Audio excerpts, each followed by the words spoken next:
Hai, bertemu kembali dengan kami Yayasan Aurika di Surabaya.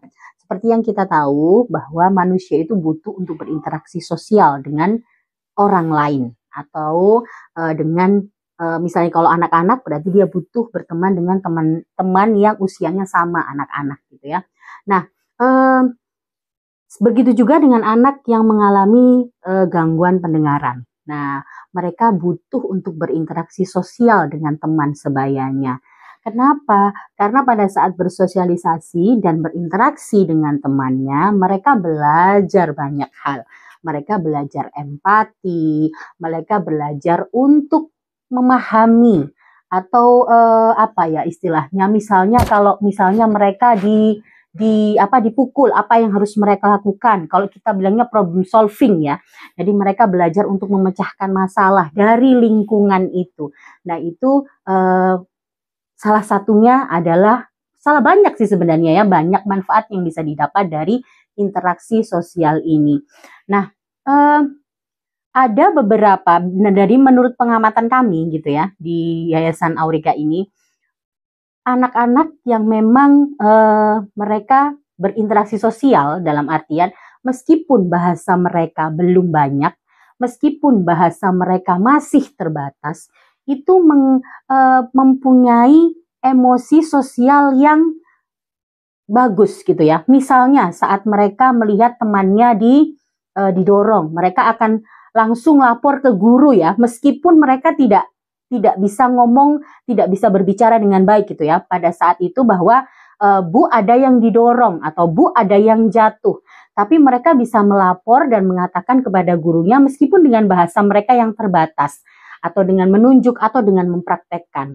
Nah, kalau misalnya mereka lihat temannya ini nangis gitu karena jatuh dan mereka bisa berempati gitu ya, berempati bahwa oh ini teman saya sedang sedih. Jadi kadang-kadang sama temannya itu memang belum bisa ngomong, tapi sama dia diginikan, dipupuk pundaknya gitu ya, sudah jangan nangis. Nah, itu artinya interaksi sosial itu sebenarnya juga sangat penting untuk perkembangan sosial anak gitu ya. Sehingga kita harus menjembatani mereka untuk berinteraksi sosial. Misalnya kadang-kadang kita mikirnya ya anak saya kan belum bisa berbicara secara verbal. Anak saya kan bahasanya masih minim. Ya sudahlah, anak saya di sini saja, di kamar saja atau di rumah saja. Itu yang kita pikirkan. Padahal pada saat di luar itu banyak yang bisa belajar.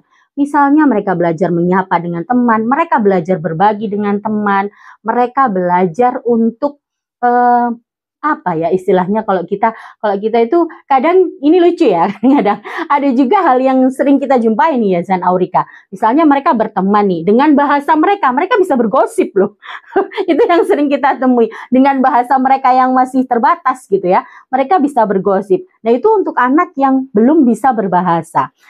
Bayangkan kalau anak yang sudah bisa berbahasa, tapi dia tidak mampu atau tidak terbiasa berinteraksi dengan orang lain. Bahasanya hanya terbatas pada lingkungan rumah, di mana dia bertemu dengan mamanya, di mana dia hanya bertemu dengan papanya, hanya bertemu dengan mungkin teman sekolah yang hanya itu-itu saja gitu ya.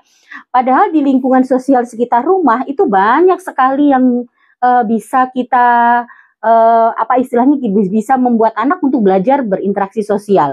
Misalnya kalau di lingkungan rumah itu ada TPQ. Nah, kita bisa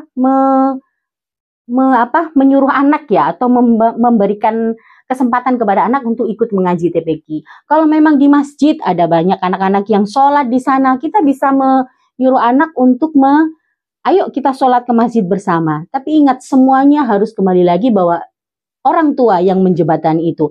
Anak tidak bisa langsung tiba-tiba dicemplungkan, kalau kita bilang dicemplungkan ke satu lingkungan di mana mereka juga tidak tahu apa yang harus mereka lakukan. Nah, dari situ kita menjadi jembatan, orang tua menjadi jembatan untuk, yuk ini ada teman, disapa, bilang hai gitu ya.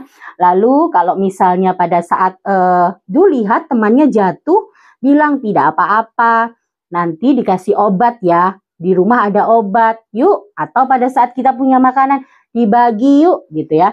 Atau pada saat ada anak yang memang tidak suka misalnya dengan anak tersebut, bisa bilang tidak boleh, atau ada yang mau dipukul bilang jangan, nanti sakit. Nah, itu mengajarkan interaksi sosial, dan itu sangat besar sekali manfaatnya untuk anak-anak. Sehingga yuk kita sama-sama sebagai orang tua untuk memberikan kesempatan kepada anak-anak untuk berinteraksi dengan teman sebaya, dengan sosialnya. Tidak hanya dengan teman sebaya, misalnya saat dia pergi ke Indomaret gitu ya. Kalau untuk anak yang belum bisa berbahasa, mungkin hanya bisa kasihkan uang atau mengambil makanan dari rak gitu ya, memberikannya kepada kasir gitu. Tapi kalau untuk anak yang bisa berbahasa, berikan pemahaman kepada anak, kamu bilang ya, tanya ya berapa harganya. Atau kita bisa bilang misalnya, tanya ya sama kakaknya, kakak petugas Indomaretnya, susunya ada di mana. Nah, itu kan interaksi secara sederhana. Atau misalnya kalau kita pergi ke warteg gitu ya, pada saat kita pergi ke warteg, kita beli makanan, mungkin kita jangan kita yang bicara, tapi anak kita yang sudah bisa berbahasa, meskipun dengan bahasa yang kurang, bilang beli, atau misalnya pada di warteg beli tempe 1, atau beli sop 5.000, atau beli ayam 1, apapun itu. Jadi tidak hanya pada saat dengan teman sebaya, tapi di setiap saat biasakan anak untuk berinteraksi sosial dengan lingkungannya. Kenalkan mereka dengan lingkungannya. Oke, selamat mencoba.